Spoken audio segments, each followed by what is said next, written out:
It's question and answer time again on Fish and Yak. This video proudly brought to you by Fish and Yak, the original kayak fishing information channel. Hi guys, it's Glenn from Fish and Yak once again.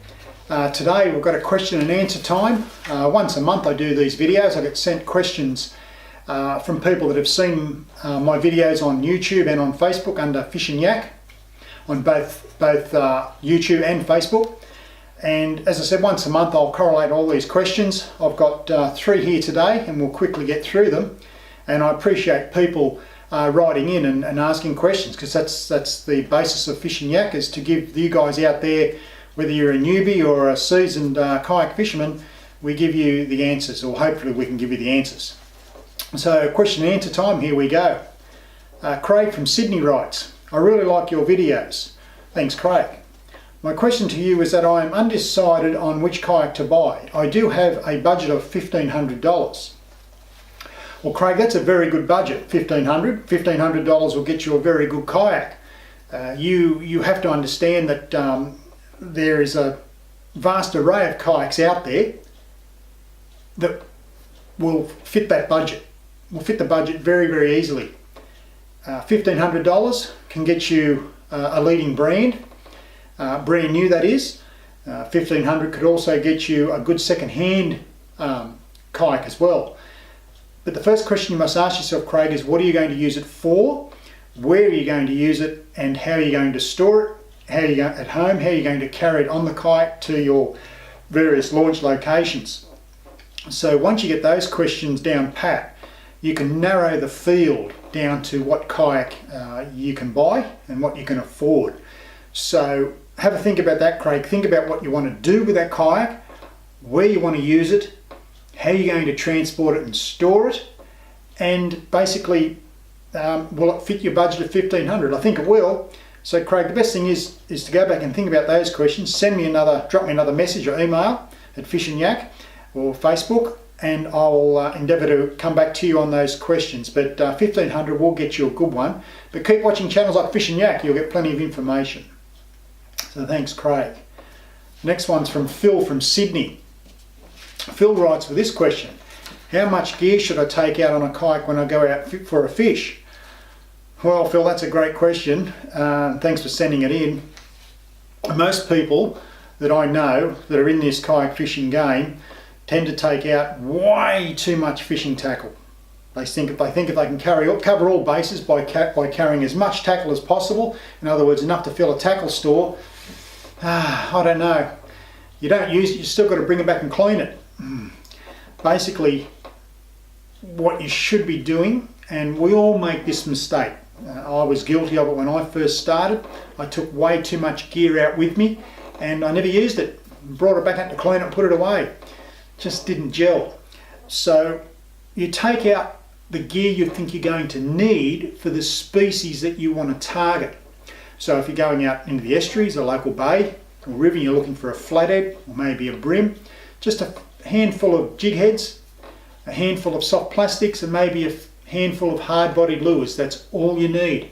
You don't need to take 30 or 40 different varieties of soft plastics or jig heads with you. It does help if you know the depth of the water that you're fishing in. Basically, the idea is not to carry as much weight as possible on our kayaks. So have a look at your species that you're going to target, and that should dictate what gear you'll need to take. In my case, I always take 3 rods with me, always fully rigged, because we want to make the amount of time we have fishing available to us paramount. In other words, if you have 1 or 2 rods rigged or 3 rods rigged like I have, and you get snagged or you lose a fish or a fish busts you off, you can quickly put that rod behind you, back in the rod up, grab another one and keep on going. So it cuts down your rigging time. So minimum of 1 rod, maximum of 3. I know guys out there fish with 4, I have in the past, but 3 seems to suit me. It is an individual thing, Phil, but really at the end of the day, just take out the minimum gear that you need. Because keep in mind, you've got food and water and clothing on top of that as well, so you're putting weight into your kayak. So a handful of soft plastics, handful of jig heads, handful of hard body lures, and you should be right. A couple of rods fully rigged, ready to go. No use rigging them out when you're out on the water. Have them rigged before you take off from your launch location. So hopefully that helps you, Phil, with that question. This one's a cracker. This is from Terry from Victoria. He writes, I am new to kayak fishing in that I have noticed it is predominantly a lure fishing pastime. As I've always been a bait fisherman, I feel a little overwhelmed by these lures that everyone seems to use. Question of the year so far, Terry, and the answer is yes, a lot of guys do use lures out of kayaks. I only use lures out of kayaks. I was a bait fisherman before I started kayak fishing, but I use lures out of a kayak, soft plastics and hard bodies. And the reason why I do that is because I don't like a lot of mess from bait in my kayak. But having said that, there are guys out there that fish predominantly with bait. Live nippers, yabbies, worms, chicken fillet, marinated, parmesan, great bait by the way.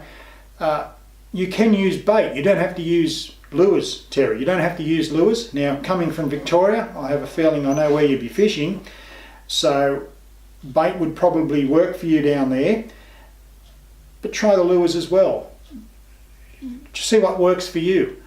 As I said, a lot of guys, and as you've already put forward there, that a lot of people use lures only in kayaks, and which is true, but don't write off bait. I have used bait in the past for good results, but I just find lures a bit more easier to use. There's no mess and there's no cleanup really, and it's fun fishing. It's thinking fishing with lures. You're out smarting a fish. In actual fact, you're telling a lie to a fish by using a lure. But with bait, that's how we first started. So don't write it off, Terry. Use bait and lures. Just see how you go. See what you like at the end of the day. So that's about it, guys, from Fish and Yak. It's just 3 questions there that I thought I'd put together. I hope Terry, Phil and Craig got a little bit out of that, and I hope they see that. I'll be posting this soon on Fish and Yak and Facebook. But yeah, keep those questions coming in, and don't forget to like us on Facebook, like us on YouTube, and hit that subscribe button down below. So until next time, catch you on the water. I'm Glenn.